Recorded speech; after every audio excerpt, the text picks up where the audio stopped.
The Bring a Trailer podcast. Look at my locks blowing in the wind. It's perfect. You said you had a topic teed up on tap.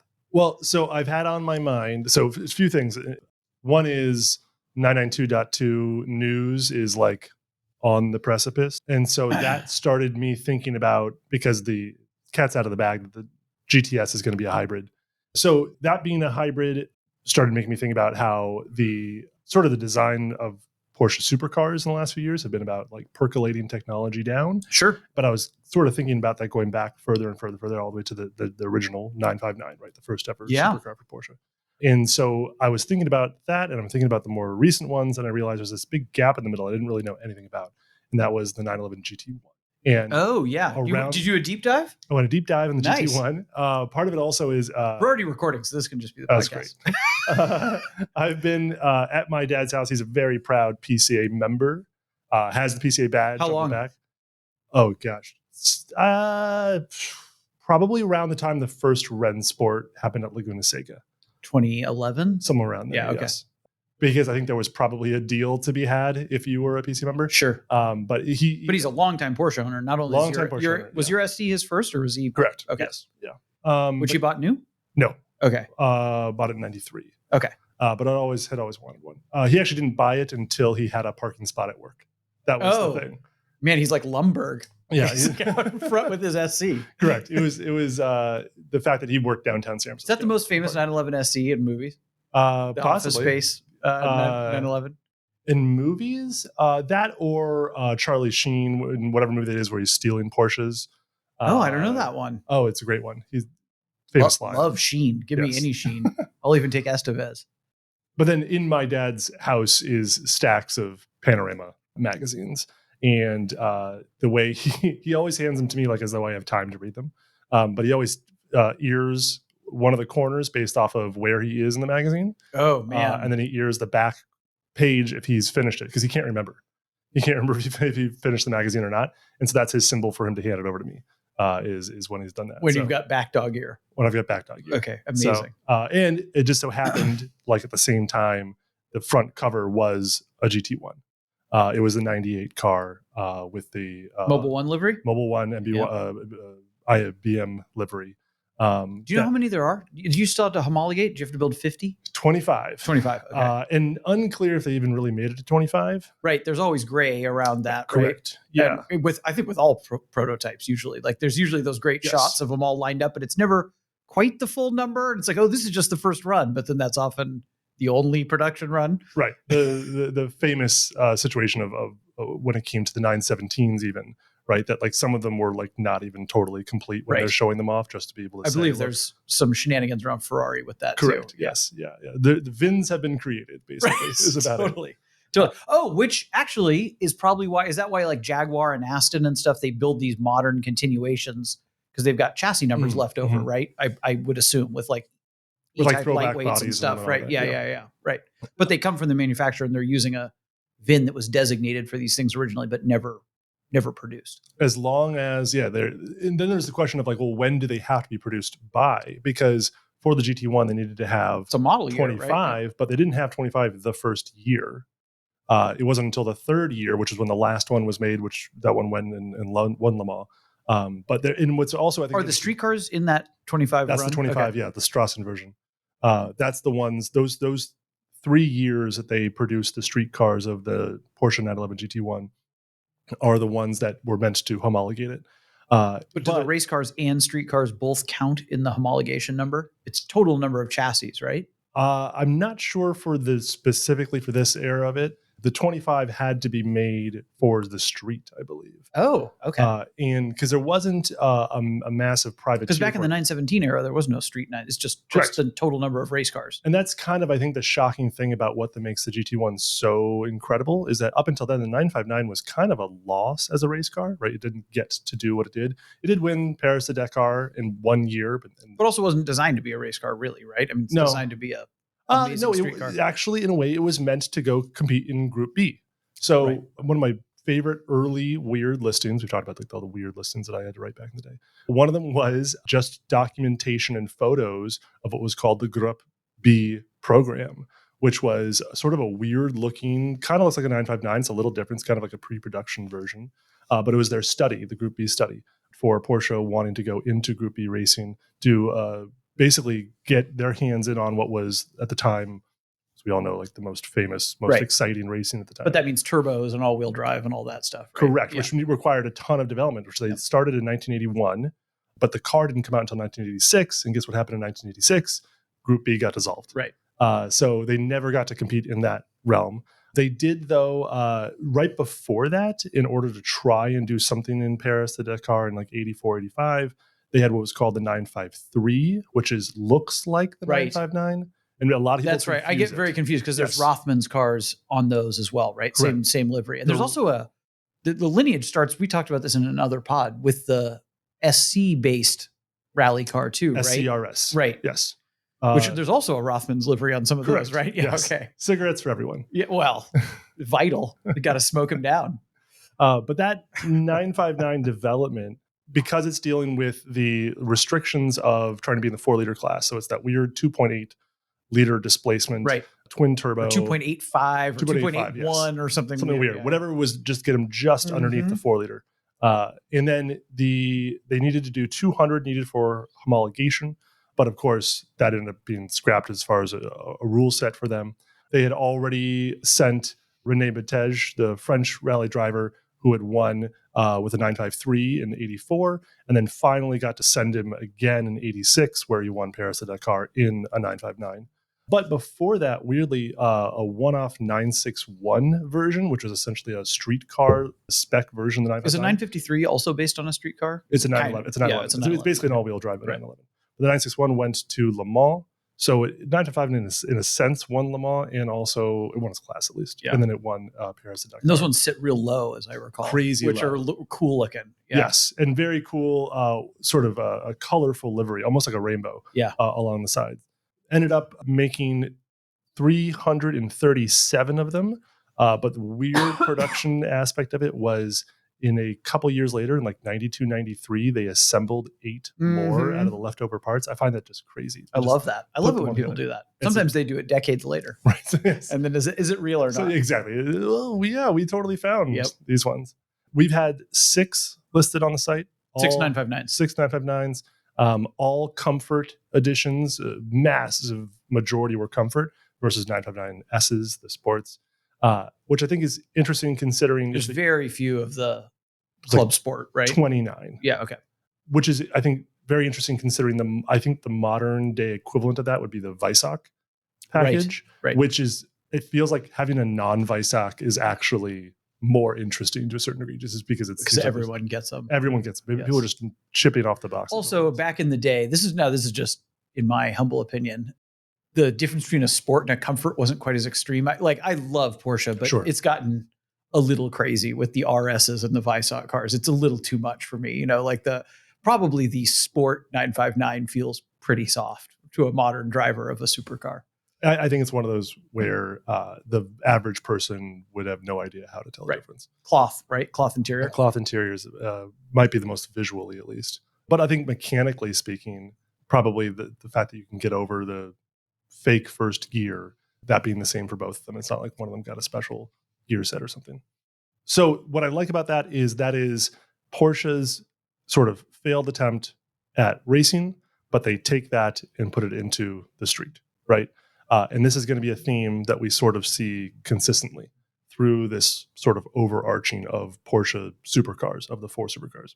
Back to the GT1, that was what chronologically came next. This is number 2. You said 4 super. Oh yeah, I've never really thought about it like this. 959, right? GT1. And obviously, we're speaking specifically supercars that had a street version. Sure, and like supercar is such a squishy term, as we've talked about before. But I think that's a fair assessment. 959, GT1, Carrera GT, and 918. Correct. Yeah, exactly. Okay. And we're not going to go so far back over to like say 906s, 904s, which had a street version. Yeah, but we wouldn't call those supercars in the same sense.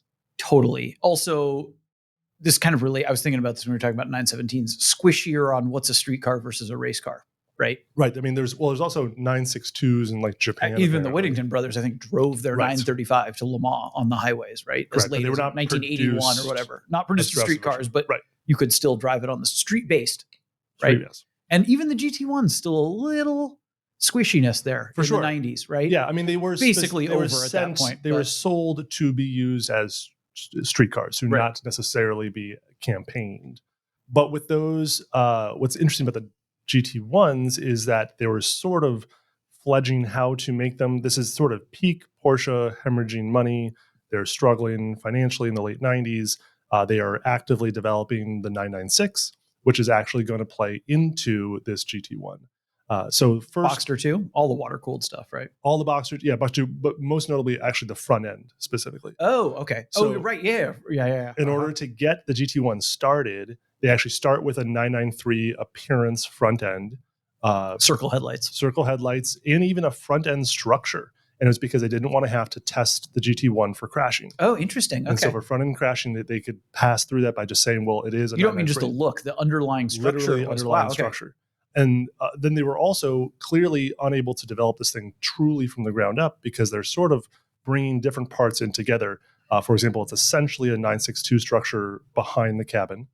It is mid-engined, obviously. It has a 964 Speedster windscreen. Interesting. Huh.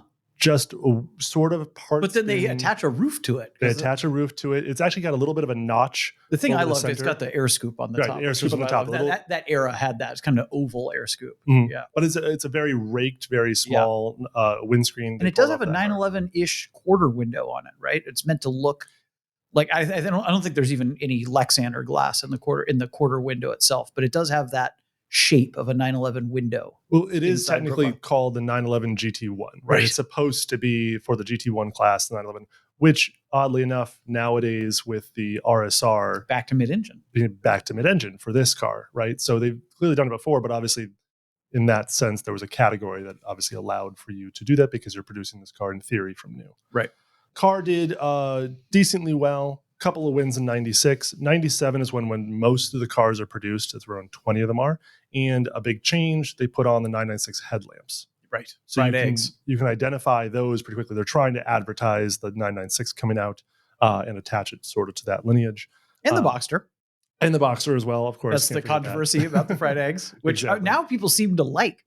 For sure. Well, specifically the .1s, right? Where you still have the yellow orange, bottom, right? Everyone sort of thought that the .2s was oh no, everyone hates this. How do we try and make this? Or how do we differentiate the cheaper car from the 911, right? Which look almost identical. I can usually tell them when they're coming down the road head on at me, but it's tricky. It can be. It can be. And I feel like with that, you lose that line from the front quarter panel and the bumper going through the headlamp to separate the two colored lenses. Now I think, everyone, it's grown better. People are liking it more. I think it's hate something long enough and people come around. If it stands out, right? Yeah, that's totally the big one. There's a story behind it to talk about. Totally. People want to know. For this one, 97, not as successful, kind of struggled. Is it all factory backed at this point, or are there privateers running them in 97? Unclear. Okay. Couldn't figure that out completely. It seems like it was mostly factory backed. Okay. In 98, though, completely factory backed because there's only one. And it is a completely different car. They still call it a 911 GT1. Fully carbon fiber. This is because it's not doing well, and they're like, we need to. They're doing their one last ditch effort at Le Mans. And so they put together a carbon fiber tubbed, much more updated, very different aero. This one is trying to race against the BMW V12 Le Mans car, the Toyota GT1. Goes ahead and gives them their 16th win for Porsche. The one car makes it. And that wraps up their 25. The numbers, when I was reading the magazine, when I was doing my research in there in Panorama, the numbers still didn't really work out right for production numbers.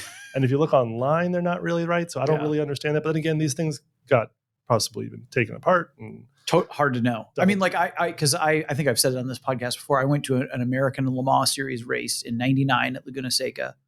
I was 16. We drove 500E up there, me and my buddy, who I later owned a race car with. It was one of the first things I did on my own as a 16-year-old. And the car that won was that BMW Dell livery open cockpit V12, which I think won Le Mans that year. I think there was only one. And the car I was a Porsche fanatic already. The car I was excited about was the GT1, and there was one there, and it was Mobil 1 livery. It blew up its motor after about 10 laps, so it didn't finish, and I think it qualified like 4th. And that probably is not the one-off carbon car. That's probably an earlier privateer car. Could be. Imagine. It's tough to sort of, I think unless you get close to it and see proportions difference, it's tough. I never knew that there were different GT1s. I thought they were all the same. Yeah, and they're usually called externally, they're just GT1 Evo for 97, and then the GT1/98 for 98. They look the same though, basically, except for the headlamps. Yeah, basically, and then I think some small aero tweaks, but for the most part, shapes are all the same. The panos at that year were the front engine panos LMP cars. Have you ever seen those? I've seen pictures. Yes, the driver sits like under the wing because it's like a flat, open cockpit LMP racer of the time, Le Mans racer, but the engine's in the front, or it's middle, but it's in front of the driver. So the driver's head is like way back by the wing. They're super cool looking. They look like a mattress on wheels or something. They're like totally flat. I don't think they were super successful, but the idea was very minimal drag because there's nothing really sticking up. This is a weird time also where sports car racing has kind of had a resurgence. Like the fact that the GT1 class even exists is, I think, pretty shocking. I don't feel like we would have that. Now there's like 2 categories of Le Mans prototype racers. Yeah, it's gotten confusing to me. Back then there was C5R was there that year. That was the very first C5R. It was really slow. There were still 993 GT2s. They were faster than the C5R, even though they were like a class down. There were those Vipers that dominated everything, that won, maybe even got close to winning Le Mans, even though they were a class down on the LMP cars because they were so reliable and fast. Team Orica or something like that was what they were called. They were really, really fast. There were E36 M3, whatever. They were racing in the GT2 category with the 993 GT2s. Red, white, and blue livery.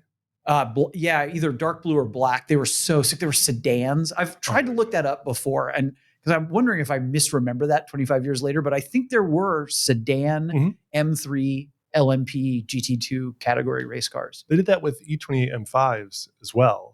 Really? Racing a few sedans. Like at Le Mans? I don't know about at Le Mans, but probably in touring car of some sort. Okay. Usually with a fiberglass rear doors. Yeah. These had huge flares on it. They were so sick looking, with all the cage work in the back. Anyway, sorry, you were going to talk about GT1s. No worries. People care more about that. It's okay. We notably, so definitely we've never sold a GT1, unfortunately. But how often do they even come up? Well, there's only 25-ish of them. Yeah. Question mark. Last one though came to sort of public auction 2017, sold for $5.6 million. Interesting. So I would imagine that's maybe around double that at this point, considering where everything else has gone since 2017. You and I have gone to a couple of Rennsports, and I know I've seen one or occasionally 2. Sometimes I feel like they're not even on track; they're just sitting in the pits. There was one at the last Rennsport. I was just looking through my photos last night, and it was covered in tire marks. So, but I don't know if it was even on track or if that's just sort of period tired marks. What livery? Mobil 1 livery. Okay, gotcha. And then more recently, the 2024 F.A.T ice race. Did you hear about this? Is this where they put like studs in the tires of 356s and drive them around just like Switzerland or something like that? They had one Switzerland, and then they did them in Colorado. They did one in Aspen. Here. Wow. Just this last winter. And Porsche, same organization? I believe so. Okay. The same organizer. But the Porsche brought out the GT198 and did a lap on the ice. Look it up. There's a great video online of taking that car on the ice in Aspen. With studded tires? I would believe so, yes. It would have to be. Good for them. Very good for them. What's the pass down technology from the GT1? It's essentially... I mean, the 959, it's all-wheel drive. It's still pretty early for turbochargers. Is that the first twin turbocharged street car? Or no, the bi-turbo probably is earlier than that. But that's early for twin turbochargers. And the thing I always think about the 959 is it's a car that is intended to go fast easily. Sure. Right? People talk about old Lamborghinis and old Ferraris that are so hard to drive at speed. And the 959 was supposed to go, wasn't it 200? Your grandma can go 200 or something like that. Well, probably helps, I think, is that it was actually designed to be a rally car. Right. It's not too hard. It's not too firm. And so it can actually work as a street car. Whereas a GT1 is meant to go compete at Le Mans. So it's probably the Strassen version isn't that Strassy. Right. And so that's going to be a very different sort of experience. And the fact that really tougher was a era race for car. companies to claim that they're bringing their race technology is influencing their street technology. And that's sort of the story of it. It feels like it is kind of a hodgepodge put together of Porsche parts bin of that time to try and put together this race car. But the fact that they were able to do it at this time is still, I think, kind of surprising. And as we move forward through this history, you start to see a real change in direction as to how Porsche starts approaching these things. A very strong... Approaching their supercars, you mean? Supercars and racing, like a strong bifurcation of the prototype racing in its disconnect to streetcar offerings, especially their supercar offerings. Well, we're on the verge of GT3s and GT3 street cars, right, which are such a hot seller for Porsche, and the kind of association between lower rung sports car racing and a street car you can buy versus, the 919 or whatever comes before that, the RS Spyder, cars that are completely not related to a street car at all. And that's where, honestly, the LMP 2000, which predates the RS Spyder, but again, open cockpit, like crazy Le Mans race cars, they're trying to go back to Le Mans with. Stressed motor's part of the chassis, all that probably kind of stuff, right? The motor itself actually came out of F1. Interesting. It started off, Porsche was trying to develop a new motor for the Aeros F1 car in the early 90s. That ends up being salvaged to then take over into this LMP race car that they want to do to essentially replace the GT1 because that was getting kind of old and couldn't really be competitive. This is around 2000 or early 2000s? The year 2000, LMP 2000. It was supposed to sort of bring them back into the fold. But this is also, obviously, the 996 has just come out. The company is struggling financially, and so they need to essentially cut costs. And that is when they cut off the development of the new prototype race car, and they put all the engineers on the Cayenne and basically say, we're going to make this cash cow over here instead. All of us were so angry at the time, and boy, was it a smart decision. So smart decision. But at the end of it, though, they still had this 3.5 liter V10 that was sort of sitting on the floor, waiting there for something to be done with it that hadn't really been used for anything productive. And that's where the Carrera GT comes out of. Oh, interesting. Okay. So now they bore it back out to 5.7. It was like 5 or 5.5. Isn't there some relation to the tub too? Because it's got a carbon tub that the motor's bolted onto the back of too, doesn't it? Not related to the I'm race not car? sure if it's related to the race car, but I know that it, definitely has that. It also has, notably the same issues of its clutch and gearbox. Oh, the little tiny clutch that's so famous, or infamous, I should say. Infamous clutch there. But for it, that car, Carrera GT, comes out of sort of the opposite direction, right? It's not we need to homologate this race car. There is no homologation. There's nothing to be made for this. It's not like a 959, not like a GT1. It is, here's this leftover engine block. What can you make out of it? And that's where the Carrera GT comes from. And thus, because of it, it's a kind of it's kind of an inglorious start for a car that's arguably maybe certainly more iconic than the GT1, but on the level of the 959, wouldn't you say? Absolutely, to the point in which I think that most people of our age even would actually identify for me. It's the one that I would want. Right, I love 959s too. And I remember when that first one was on the site, I went to lunch with Randy, and it was the first time I ever saw the comments coming in faster. It was a Bill Noon Symbolic International silver car that didn't sell, unfortunately, but it was the first time I saw we see it all the time now, where the comment stream is flowing so fast, the website can't keep up with how many comments are coming in. We were sitting at a Mexican restaurant in Half Moon Bay when that was happening. Anyway, sorry. No, fine. The Carrera GT is the one for me. It's also kind of the end of an era, right? 6-speed manual still, and normally aspirated and high revving. Completely. And that's why the car that replaces it, the 918, I think was so controversial. Right. Because you start losing all of the things that people now put the Carrera GT on the pedestal for. Yes. So 6-speed manual, very, quote, analog. That's something that starts to really separate them. However, still a very similar origin concept of, we've got this motorsport engine block. What can we do with it? And that RS Spyder, which you were mentioning before, an incredibly successful privateer car only, right? Or did Porsche back? Penske was part of it. A lot of other the DHL. I think of the yellow DHL livery, right? But they weren't full. They were prototype 2 or whatever you call it, second tier prototypes. LMP2. Yeah. But raced for a long time, like 6 years. And then went straight into vintage racing. I feel like I've seen them in vintage racing since they were new, essentially. I think they were just so well revered, and they're visually very iconic. They're cool. Stand out. They're kind of blocky. I want to say Rennsport 2018. That was the car on their poster and on the t-shirts as well.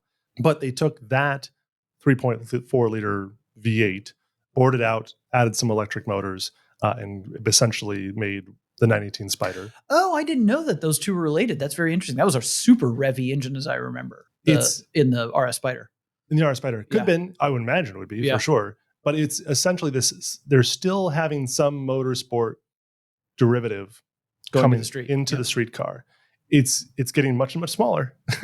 It's being reduced considerably. However, the car is also becoming far more capable on the street. Sure. And notably, these street cars are now getting to be as fast as some of the race cars. Probably faster. I think the RS Spyder is from that era when they had to artificially choke down the motor. They have like air, the inlet air inlets are restricted so that motor can make more power on the street unrestricted than it could when it was in the race car. This is my biggest struggle with all of that kind of racing is balance of power. Like it makes it really tough for me. Well, we were talking about the late 90s in American Le Mans series, and it was still like that Panos was weird. There was still weird shit out there, which is awesome. And as soon as every one of these restrictions, even though I know why they do it and they make it so that it doesn't get too out of control for people to come in and it makes a lot of sense. All these iterative rules make sense. It really sucks some of the fun or the ingenuity out of some of this stuff. And sports car racing, I would still say, has the kind of broadest variety of cars and approaches in it. But it really kind of sucks the fun out of it for me sometimes. Sports car racing, definitely more and more of it, I think, is visually able to differentiate. I think it was a great era a couple of years ago in both IMSA and in Le Mans prototype, where you had front engine cars, rear engine cars, all competing in the same category. That made it very, very interesting and exciting. As if you're coming from an engineering standpoint, it's just so expensive. I know, and they just can't compete in that same level. And there's this weird struggle going back and forth of like, it's the classic IndyCar versus F1 argument of what is going to be, what attracts the right type of viewers. And yep. Is it the drivers? Is it, I mean, all I know is that almost every racing series has essentially spec cars, right? Which is a bummer for me because it's the cars that matter to me. Sure. That's what attracts me. That's why, like so many people, we had Jim Hall on this podcast. That episode will be coming out soon. And, that's an era when, put electric fans on my car to suck it down to the ground. Do whatever you can. Open. Many years ago, somebody relayed, I'm paraphrasing, but relayed a quote to me from Dan Gurney, who's a guy I love and respect, one of my heroes in the racing world. And he said, you want to have real innovation in IndyCar racing or in Formula One, let them do anything they want and just don't let them have a rear wing. And like, right. Then you can have unlimited horsepower. You can do whatever you want with tires, do whatever you want with body work, because like once you take that away, it really could open up the field to innovation. And aero restrictions in general, I think, is what they're struggling with the most in every one of these series. Is why they typically standardize them, right? For IndyCar, there's essentially two different wings you can use. Right. For F1, it's they're all slightly different, and then someone eventually figures out the tweak that doesn't violate the rules, and then everyone has to copy that one. So they end up in the end sort of looking the same, but it's what F1's been struggling with. The wings were tiny on those Indy cars when I was in Indianapolis a little bit ago, and I was asking my buddy about it, who's a big racing fan, and he said it's because everything's underneath. It's all diffused. The thing keeping them sucked down now is all the underbody stuff. Yeah, and they don't really want that. They're trying to reduce drag massively, right? They were real fast. Yes. But 918s, a little bit better than probably the most we've had. We did 7 listed on BAT, 4 have been sold. We had one pretty early on, a red one, as I recall. Was that our first one? Arena red? Yeah, it was like that kind of maroonish red. Mm-hmm. Yep. But there's not been a replacement supercar in 8 years. Supposedly, the Mission X car is what is replacing it. Oh, there is something under development. They allegedly. say it's coming out in 2025. It's not. It's probably going to be fully electric. Sure. And it is. The question though is, can it have anything derived from motorsport? Up until this point, everything has had something, whether it is a streetified version of a race car or it's got some sort of connection to motorsport.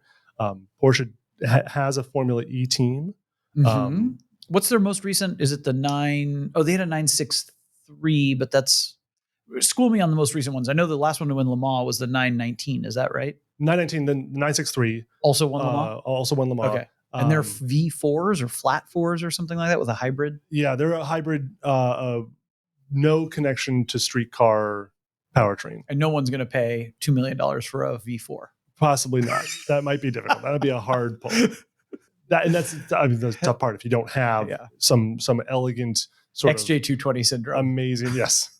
tell them it's going to be totally a V10 pulled and then swap out the motor at the last minute.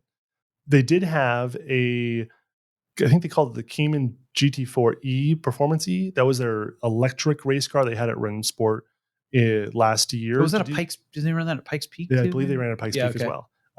That one, honestly, that race car, they just did demo laps. It's all electric Cayman or box Cayman. Cayman chassis in theory. Which is what the new Cayman is going to be. Correct. Cayman and Box are both going to be fully electric along with the Macan. But that car that they ran around the track, just demonstration, along with I think the 919 Tribute, which is the 919 race car, but with all the rules removed from it. That's a cool idea. That was very cool. They were trying to all the shit that I hate, all the restrictions pulled off of it. They took the headlights off. They took everything off of it they could. Let the engine make as much power as much as they could. The idea was to sort of demonstrate what they could do, and they went to try and take a bunch of lap records, which they tried to do at Laguna in 2018. I don't think they succeeded. Did they take lap records in other places? Yes. Yeah. Okay. Cool. But the what's that called? I want to look up 919 Tribute. Okay. Interesting. And interestingly, they put all of the team members' names in the livery, so it looks like a black stripes going down the side, but it's actually every person's. Like the people who worked on it. And everybody worked on that's cool. On the side of it. So Porsche is good at liveries. Yes, they are very good. That car, this electric Cayenne GT4 E Performance, and the most important thing about that I saw, because I struggle to care at all about electric car racing. Yes. Later, I'm going to ask you to go on record about the 918. It sounded very interesting. It actually had a real noise. No kidding. It was mostly a little bit of gear noise, but it had like an electric motor whining of an actual rev too. It wasn't a constant thing. It was like as it's going through, and it was something you really could hear from the seats. Like it wasn't obviously going to be 917 level of volume or 919 even. But it was something. It was sort of like, whenever you go to Rennsport or any of these historic races and a class goes by, like the cars that are going to be the 962s and that sort of thing. And it's just bludgeoningly loud and it's amazing. And you even consider plugging in your ears as they roll by you. And then they're like doing demo laps and modern race cars. And you forget that there's even cars going by because it's so quiet. I was a little worried it was going to be that. And it wasn't. There was actually some legit noise from it. And that actually genuinely helped me sort of accept it a bit more. But if that actually becomes a real race car that they compete, maybe there's technology they plan on bridging into this Mission X. But I don't know. I'm thinking it's going to be a complete separation. I think that connective tissue might be completely lost. Porsche, speaking of them bringing technology, they had for a while, I was excited about it. They were using flywheel, like I think they had that in a GT3 race car, right? For a push to pass or something like that. Yeah, they were early on in the hybrid racing. It was a mechanical flywheel, not too dissimilar to, if you are a pilot, a governor on a propeller. Basically, mechanical flyweights that spin around. It was in the passenger seat. Under some Kevlar in case because it's spinning at like 100,000 RPM or something. And essentially, as you came into a braking zone, it would help essentially harness some of the energy off of the engine. These mechanical flyweights would spin extremely fast. It sat sort of flat, not in longitudinal with the drivetrain. And so I don't know how that linkage would have worked. It would have been wild and probably relatively inefficient. Think of the P factor. Right. The car just starts to turn. The whole thing just starts to twist 90 degrees to the left. Totally. It's like a Sopwith Camel. But those mechanical flyweights, they spin it up, and then basically, yes, you could release push to pass, and then the kinetic energy, or in that situation, I guess it's kinetic energy technically, would then be distributed. I refuse to weigh in on whether it's kinetic or potential energy. That was what? Early 2000. That was like long during the aughts. Certainly, that was like very early on in like hybrid. That I was want maybe to say it was a 997 chassis, right? I think that's it would have been mid 2000s by that point. This is the era when a lot of the other innovation is happening in the diesel era. Audi's running diesels and stuff. Correct, right? And they're just crushing it. Yes, in the R18. There's a Peugeot, I think, that was very fast with the diesel too. Could have been pre-Dieselgate, which now, oh my god, I know. With Volkswagen struggling so hard, but was glad to see them invest in I think an important company that I'm really excited about, Rivian. They just dropped $5 billion Rivian. in. Really? That's cool. Porsche's behind all that too. Don't they own the controlling stake of Volkswagen? The Cayenne was so successful that they flipped the tables. That's one of those, like, it's so incestuous of like who owns whom. I know. And what. Well, and it all goes back to Dr. Porsche himself building the Volkswagen, right? And Peak was involved in, it is very interesting how much it's all related. People who were told to leave the company and then were able to come back and essentially recontrol the company. Yes. And then make decisions that cause that company to struggle. And then they come back and buy the company originally. It's just wild. It is. And I like all their products. Actually, before I ask you any other questions, up top, you were talking about the new 911. I've seen the news. School me on, to the best of your knowledge, what the new 911 is going to be. Does it even have a name? Is it the 99? What is it? Is it the 992.2? It's 992.2. Right. So we're not talking about a 994, 995, or whatever the hell is coming afterwards. Although it will certainly, they're given some hints on what the next generation 911 will be like. Correct. It's a hybrid, sort of in the same vein of the Corvette C8 E-Ray.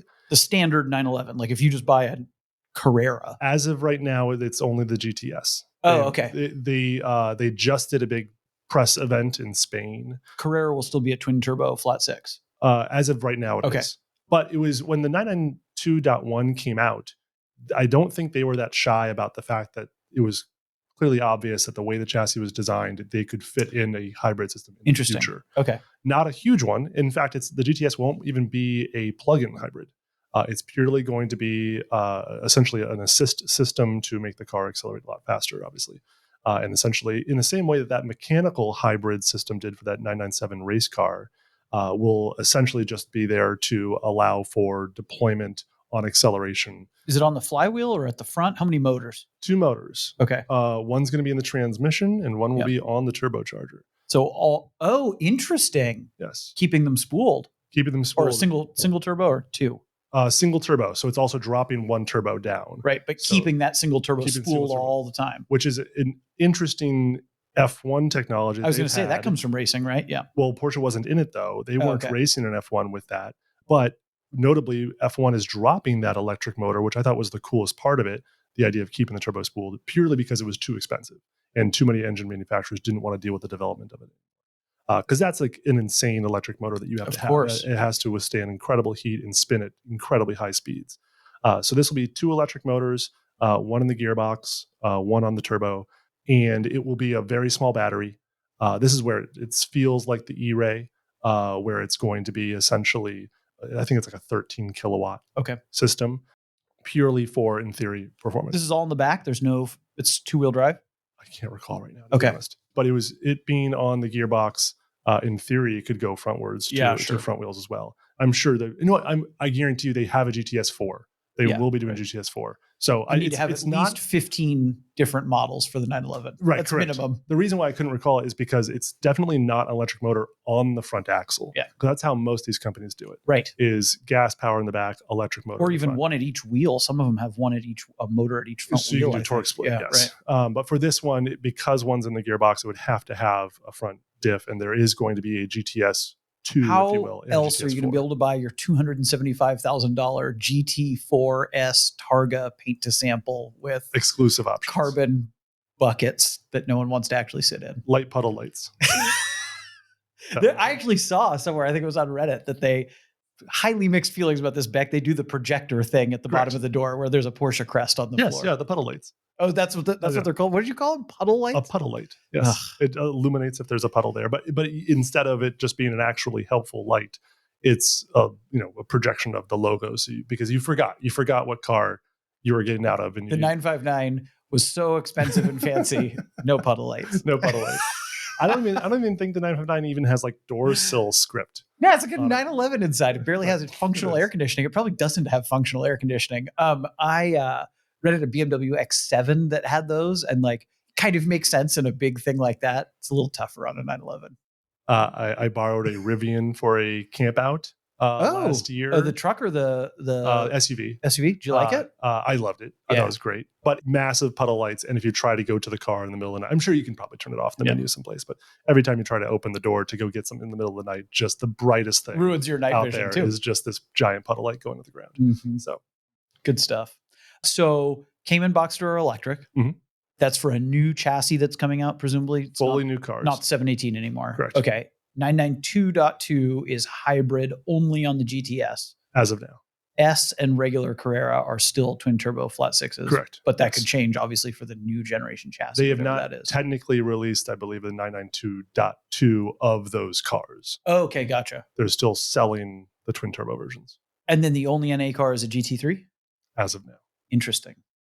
I think what's going to require the GT3s going into turbo or hybrid would be something in the racing class to change as well.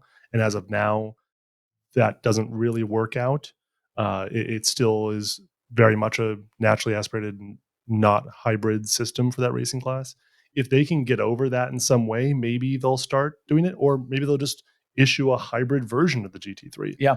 Because they have said that the GT3 RS community is willing to spend every dollar more to make it faster. What are they willing to do for allotments? Also, anything possible.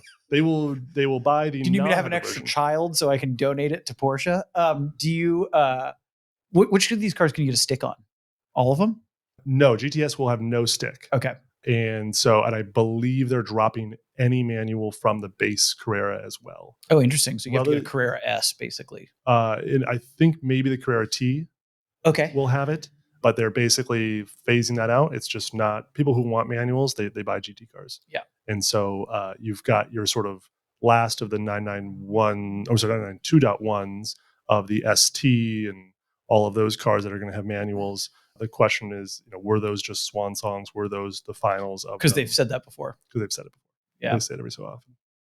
All right. Is that enough Porsche talk? Did we do enough? That's a lot of Porsche talk. That's a lot.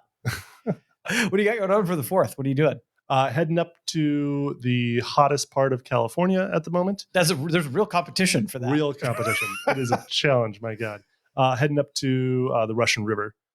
Family has a cabin. Staying up there. Going to be driving the base Volkswagen Golf because it has the best air conditioning of any of our cars. Great. So that'll be... Is that a tight squeeze for the fam and all the gear? And the dog. Ooh. Roof box. That's not a small dog either. No, it's not. You're putting the dog in the roof box. Dog in the roof box. Me and Mitt Romney putting dog on the roof box.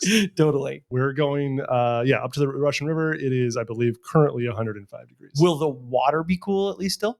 Yes, the water it'll be relaxing. I mean, it's a relatively shallow river, so it actually stays kind of warm. And where's that water coming from? There's no snow up there. Lake Mendocino. It's a dammed lake, if you will, a reservoir for all the other purposes there. I mean, it feeds wine country. It feeds Sonoma County. The two dammed lakes up there, Lake Sonoma and Lake Mendocino. Gotcha. Well, that should be fun. How about yourself? Driving down to my parents' house in San Luis Obispo, where it's also supposed to be like 105 on Friday, which is crazy for slow. What are you taking? Oh God, the XC90. We have a last year. It was kind of a pandemic scramble purchase. We bought a final year example of the first XC90, which is a really interesting thing in the car world because it's like they always say, buy the mid-cycle refresher later when they've figured out the problems with the model. Well, I think the first XC90 came out in like 2001 or 2002, and they built it till 2014, which is when 2015 is when the kind of sexy current one came out. So we bought a 2014, which is like, they figured out all the bugs. It's been a pretty reliable car, but it's also like basically a 2002 vehicle. So it's 10 years old, but the design is 25 years old. And so like the screen and doesn't have a power tailgate, which my wife hates. And it's got, anyway, hopefully it's going to be reliable. We're also driving it to Palm Springs, which is the hottest place on earth in 2 weeks. Mm-hmm. I think it was 120 there this weekend. So fingers crossed that works out okay in the heat. What do you wish you were driving down? Your whole family. Caveat has to be the whole family. I mean, dude, it's so easy. A freaking Escalade, or a Suburban, like a big, gigantic American truck with so much room. What about you? Gosh, with family and dog, I don't know. I was honestly kind of looking at my follow this morning that I was auction I was watching was the Steve McQueen K5 Blazer. Oh, interesting. Okay, you've got a much more interesting answer than me. That was speaking to me. I mean, it was a great color in that green. I don't know if it had a rear bench though. The only problem with that one. Yeah, you're right. It's big body on frame. Those big American trucks are there's a reason that we're famous for it in this country, right? They're so good. Tahoes. I'd probably rather have that than an S-Class or a 7 Series or something. You know what I mean? Just like a big leathered out, like. Definitely for going out to Palm Springs. Yeah. I mean, if you're going to be out on those roads in that heat for that long. How about an Escalade, the supercharged Escalade? What's it called? The V-Spec. Oh, the V-Spec one. Yes, that's what I would want. That's a buddy of mine had one at one point that he special ordered in a dark blue color with like a tobacco colored interior. And like, that's the car. I feel like we don't get those often on the site. The V-Spec Escalades. Have we ever had one? I don't even know. I don't think we've ever had one. I don't know that it was actually that much of a success. I think I saw a red one time. I mean, that's a cool truck. Super cool. Yeah. All right. Well, great place to end. Parting shots, Beck? Parting shots. Thank you for throwing together a completely ad-libbed impromptu pod. Not a problem. It was an itch I had to scratch in my head, was trying to like make sense of that history, because I love that. It's the famous like Wikipedia deep, like what rabbit hole? You were like, it was a lot of it was started with this Panorama article about the GT1 specifically, and I was trying to figure out how this fit in, because you keep thinking about this connection into motorsport and how that keeps feeling like it's getting more and more lost. Yeah, and that is what people keep talking about in the comment section when these homologation cars come in, and I feel like we're actually going to start reaching an era of homologation, not crazy race cars, but touring cars even, from 80s, 90s, 2000s, that are still going to have a strong motorsport connection, that are now going to be a 25-year ban, can be imported, that now the generation of people who were kids watching those on TV or in person can now starting to afford. And I think we're going to see a pretty strong renaissance of them all. Personally, my eyes are on a Sierra Cosworth. That's a good one. I would love That's a really, really good one. I appreciate you doing the deep dive, and it's interesting. Something I've in the back of my mind been dwelling on over the last 10 years or so. So while I've been working at BAT, is thinking about the lineage of car. These Porsche prototypes, they're all kind of iterations of the old car. You know, companies always want to insist that everything's always new, but really everything is just kind of an updated version of the last thing. Every one of them, they're looking for how can we essentially lean upon our prior investments. Which makes sense, something we already developed and we know it works well, right? Like you'd be stupid if you didn't do that. In fact, there's a lot of disasters when people try to create something from actual scratch. And that next scratch will be the Mission X, which will be the new supercar. If it materializes. There's also a lot of supposed supercars and crazy cars and concept cars that never see the light of day. So we'll see. Well, Beck, this was a pleasure. Really appreciate it. We'll have to do another one soon. We'll try to organize something a little bit better. I have a couple ideas that I'll talk to you about off mic. But thanks for doing this, as always. Sure thing. And to all of you who listened this far, please feel free to send us feedback, questions, concerns, hate mail. It's podcast@bringatrailer.com. Hope everyone has, I guess it'll be past tense. Hope everyone had a wonderful 4th of July weekend, and we will talk to you soon.